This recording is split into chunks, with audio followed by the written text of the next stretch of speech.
I'm here as ever with my dear friend Richard. Hello, Richard. Andy, how you doing? I'm doing okay. All the better for seeing you, sir. And I gather you've now moved downstairs for some technical thing. Yes, we've now moved downstairs because the laptop was uh, aged, might be the correct term. And I know we like people who are wiser and older, but in technology terms, not so good. Yes, we may improve, but technology probably not. No. No. So what was happening? We were doing interviews, and basically what would happen was, thank you. What would happen was we ended up with crackling, and crackling is nice to eat occasionally if it's made in Wolverhampton from pigs, but it's not so good in your ear. Fair enough. Anyway, things are better now. Things are much better. It's all relaxing. It's good. Right. So we every week we talk about medical issues, hot topics in the news.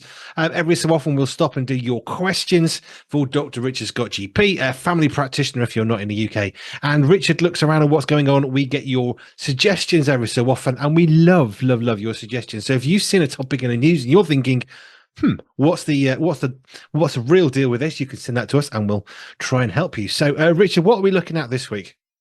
Yeah, well, as you know, I scan different papers to get different materials, and I came across this great article subtitled "How God Struck Gold in Paris at the Paris Olympics," but rather nicely titled. In fact, I rather wish I'd thought of this: "The Way, the Truth, and the Olympics." So, a variation on "The Way, the Truth, and the Life." How God struck gold in Paris. And so I thought, well, I'm going to read that, and it's written in a normal secular newspaper. So I'm thinking, this is bold of them. I wonder what they're going to come up with. So it's funny how God works. As it happens, normally I like on a Sunday Times to get the Sunday Times. Sorry, on a Sunday to get the Sunday Times because it does the best sport.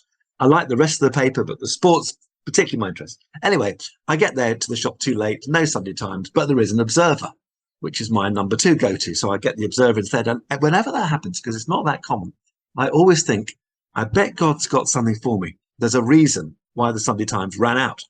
So I'm reading through this newspaper, and sure enough, here comes the article, which obviously wouldn't have been in the Sunday Times. And the subtitle is, the sort of subtitle is that athletes no longer need to be silent about their faith. And how their faith is increasingly impacting their approach to sport. So I thought, we've just had the Olympics, Paralympics, I gather, start a week yesterday.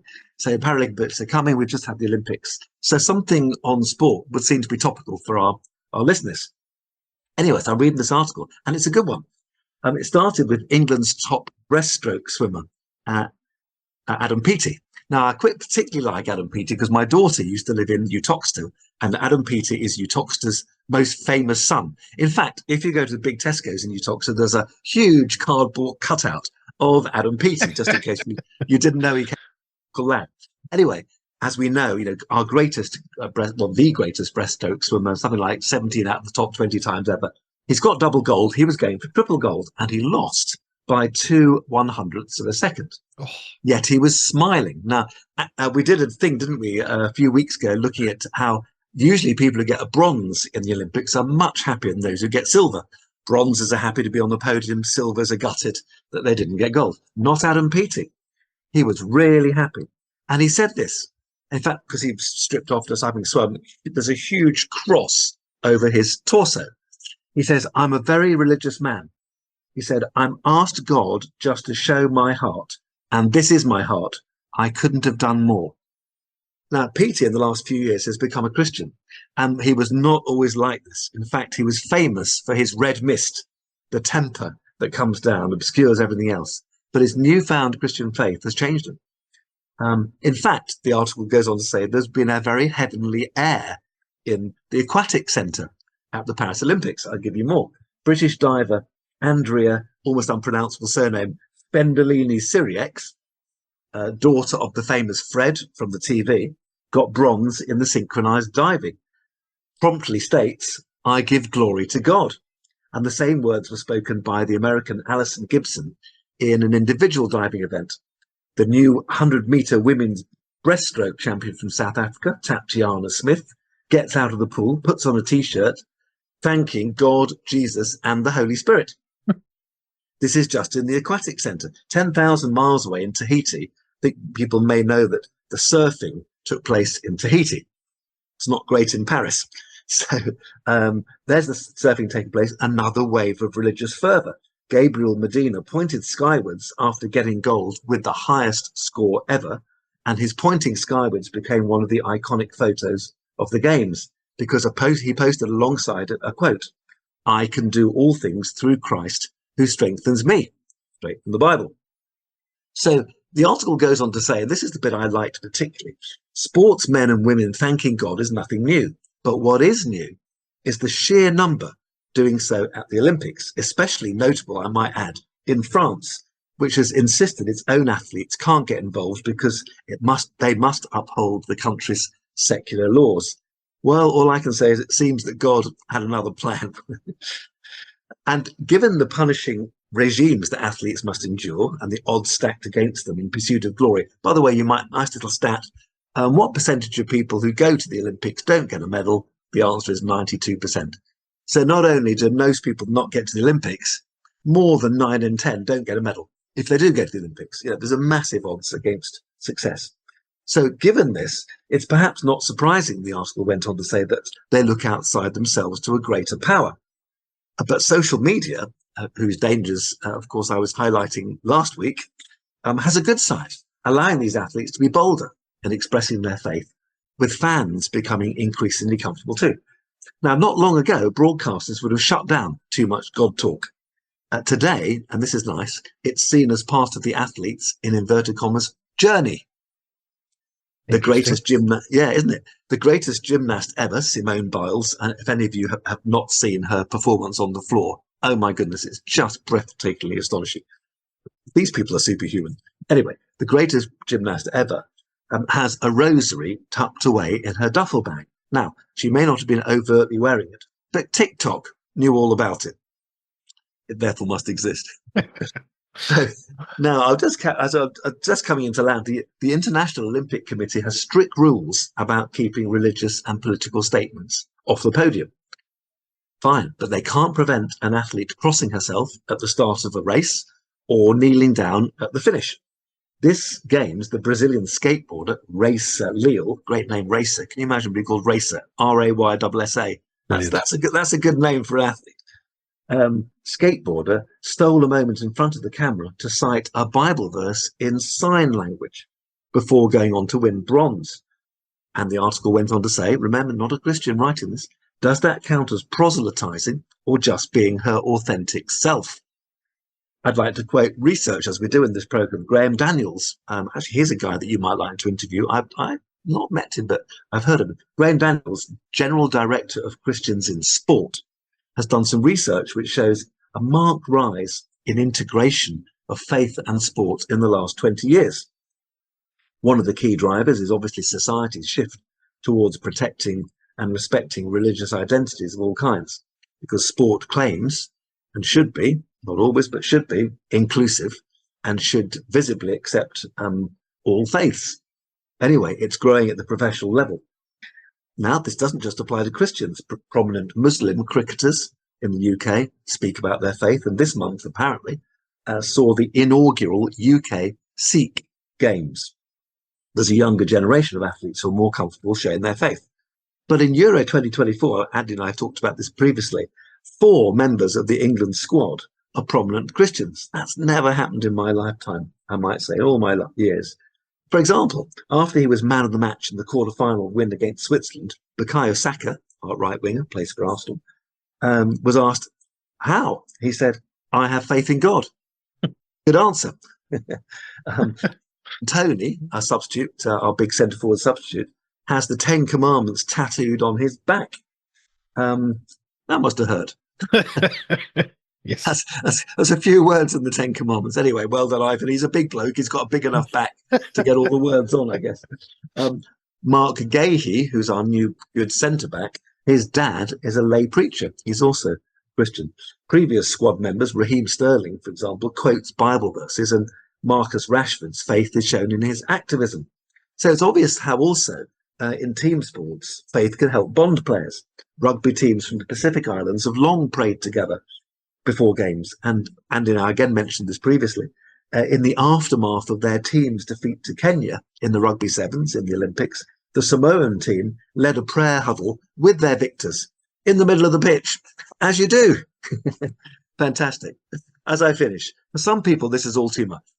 Others might see it as just superstition or maybe even a coping strategy to cope with the stresses of high-level sport. Just one of a raft of different psychological coping strategies. Others may be thinking, well, it's just another way of getting a competitive edge.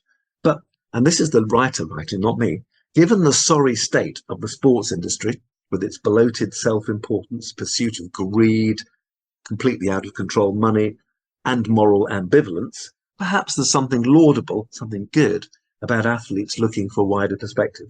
And I think for us, Andy, it's just an encouragement. This is happening at the top end of sport. The climate has changed. Why don't we, ordinary listeners, ordinary people, ordinary mortals, can't do what Simone Biles does, but why don't we see if we can widen this crack to the rest of life's environments? Interesting stuff. I was quickly, as you were saying something, I remembered seeing an athlete who I started to follow. She's a swimmer, maybe the same one you mentioned, but she's got married. Tatiana Schoenmaker. I guess it's the same Tatiana. Yeah, right. And on the top of her Instagram page, it says, sports person, next line down, all glory to God. That's a good summary. It doesn't get much better than that. And I love how she has been very, very over and obvious. I am a Christian. It's part of who I am. I cannot simply eradicate this part of myself in order to do sport. And I like that. Eric Liddell very famously refused to run on a Sunday, going back to a much earlier Olympic Games.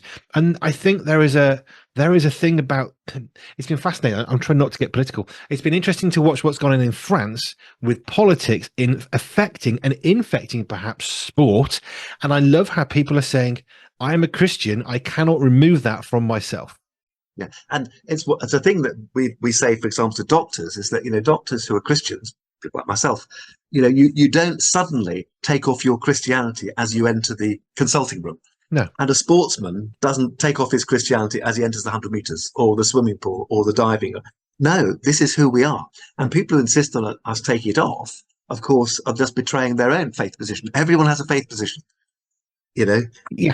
And your faith position may be atheism and maybe agnosticism. But if you're a Christian, yeah, we should be able to wear it with pride. Yes, I think so. And it's been interesting to see athletes who are saying, you know what, this is who I am. And effectively they're saying, tough, if you don't like it, don't really care. I'll tell you a lovely story. I had a guy come in to see me. This is years ago now. He was one of my patients. I was seeing him regularly. And he came in one day and said, I don't like your waiting room. I don't know. Just thinking back to what's wrong with our waiting room? Like the chairs, what is it? He said, no, I don't like that. But actually, I knew where he was coming from. I don't like your notice board, which talks about, because it was, particularly in those days, a Christian practice. He said, I'm a Jew and I don't like your notice board. I said, look, I don't want to be rude, but tough. This is a Christian practice. And let me tell you something. You won't stop coming because you get good care. And he said, fair play.